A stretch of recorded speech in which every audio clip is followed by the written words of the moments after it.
Tidak ada karyawan juga.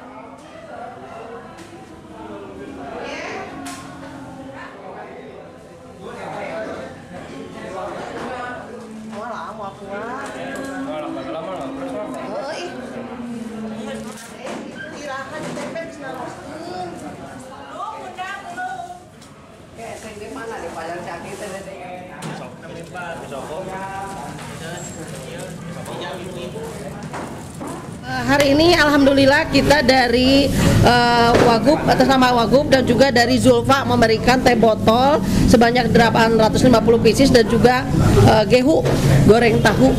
Alhamdulillah sama juga dengan porsi 850 pieces. Jadi alhamdulillah hari ini sangat berkah sekali buat kita semua. Alhamdulillah hatur nuhun kasadayana rekan-rekan yang sudah bekerja keras untuk hari ini. Hatur nuhun, semoga berkah untuk semuanya. Amin.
Nanti setelah ibu dibagikan takjil, dimohon diantarkannya dari tempat dulu, tidak diatur langsung ke karpet tapi ke lantai, tapi kita ada tim yang membersihkan di sebelah utara maupun di sebelah selatan.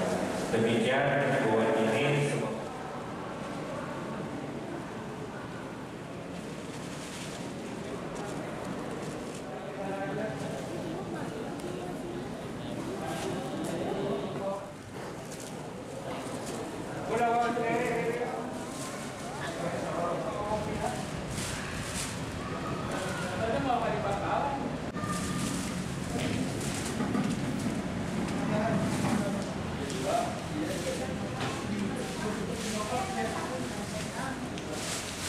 Saya